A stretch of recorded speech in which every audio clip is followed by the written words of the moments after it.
let's first talk about this selection of Saudi Arabia as the 2034 World Cup host. It was expected, but it's been widely condemned by human rights organizations. Can you tell us why this pick is so controversial? It's the same old story as it happened with Qatar, and the problem here is that nobody presented the file for for competition with Saudi Arabia. Saudi Arabia did a great job regarding the investment in football, regarding building up their national league and putting a huge investment for the World Cup, as Qatar did. However, the question mark is about the timing of every single wave of criticism comes after the selection, like it happened, as I said, in Qatar. Why these concerns were not raised before the selection? So here a question mark about the process in the FIFA, about the voting in the FIFA. I'm not here to judge if Saudi Arabia has problems or not in the human rights front. I'm not a specialist, and I'm not here to open this chapter. However, the question as sports expert is either we have a clear, transparent process all across the board, or we don't. And this problem is occurring again and again after every single World Cup selection. From their perspective, Saudi officials counter those criticisms by saying the country, quote, champions a human rights approach and is committed to maximizing positive social impact. And FIFA itself said awarding the country the tournament could potentially encourage it to make future reforms. What do you think of those arguments? Well, I believe that I judge, or let's say I base my facts on the things that I see in front of me, on tangible facts. Saudi Arabia did a huge investment in football.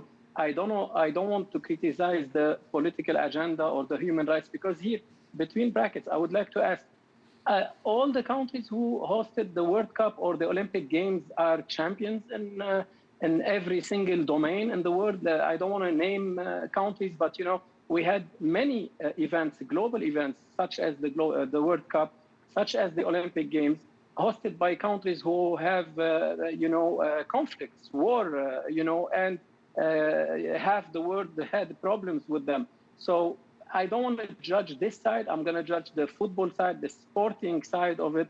It's great for the region, for the Middle East. It's the second after Qatar.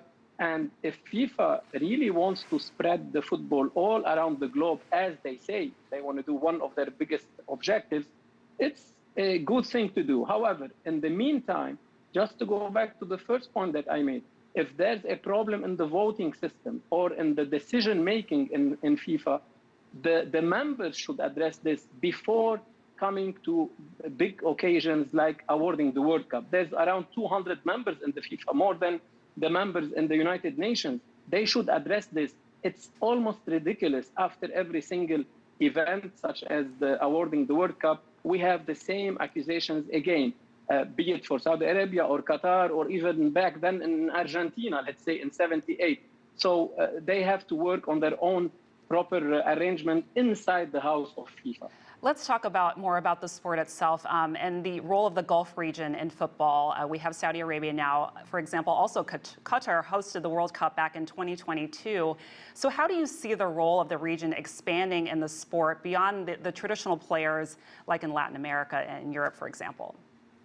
Very important topic. Thanks for asking. This is a huge investment. When we have, almost financial crisis all over the world with budget deficits in all major G7 countries, the investment that Qatar put and Saudi put and other countries, emerging countries, let's call them, in the football scene is very important. Why? Because there's no enthusiasm. We see that there's hesitation.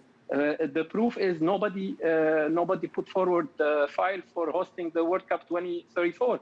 And less countries are interested in hosting such events, not only the World Cup, the Olympic Games as well, the Commonwealth Games as well, the Francophone Games, the French-speaking countries games. Why? Because there's a big question mark about the return on investment. Many studies show that since 1960 or 1964, all major events, they don't make money, they lose money. However, so when we see a country such as the Middle East or the Gulf countries investing in sports, it comes as a oxygen, let's say, boost for the organization and for the game. Mind you that European countries, they had as well major question marks about the taxes, because FIFA, they don't pay all the taxes in the countries where they host the World Cup. So the earnings from such a big event, which is billions of dollars, are not paid back for the country. Most of the countries who hosted the World Cup, like Brazil, South Africa, and other countries, they lost money. They invested more than the return that they get from this tournament. Will be interesting to see. Raed Gerges, thank you so much for joining our program and for your You're perspective. welcome. Thank you.